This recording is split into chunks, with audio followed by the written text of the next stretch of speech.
Hi అండి, నమస్తే. ఎలా ఉన్నారు? అందరూ బాగున్నారా? నేనైతే చాలా బాగున్నాను. గోంగూర ఎగ్ ఫ్రైడ్ రైస్ ఇలా చేయండి, చాలా బాగుంటుంది.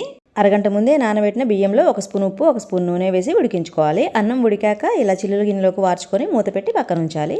స్టవ్ పై గిన్నె పెట్టి అది వేడాక ఆయిల్ వేసుకోవాలి. ఆయిల్ వేడాక బిర్యానీ ఐటమ్స్, జీలకర్ర, సన్నగా కట్ చేసిన ఉల్లిపాయ, పచ్చిమిర్చి, కరివేపాకు, 1 స్పూన్ అల్లం వెల్లుల్లి పేస్ట్ వేసుకుని అల్లం వెల్లుల్లి కాస్త పచ్చివాసన పోయాక 1 కప్పు సన్నగా కట్ చేసిన గోంగూర, 1 కప్పు సన్నగా కట్ చేసిన కొత్తిమీర, 1 స్పూన్ కారం, 1 స్పూన్ ఉప్పు, కొద్దిగా పసుపు, 1/2 స్పూన్ గరం మసాలా, 1/2 స్పూన్ ధనియాల పొడి వేసి కలిపి గోంగూర కాస్త వేగాక ఎగ్స్ కొట్టివేసి ఎగ్స్ ఉడికేంత వరకు సిమ్లో ఉడికించుకోవాలి.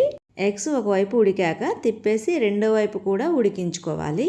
ఎగ్స్ బాగా ఉడికాక కాస్త మెదుపుకుని ముందుగా ఉడికించుకున్న రైస్ వేసి అంతా ఒకసారి కలిపి మూత పెట్టి 2 నిమిషాలు సిమ్లో ఉంచాలి.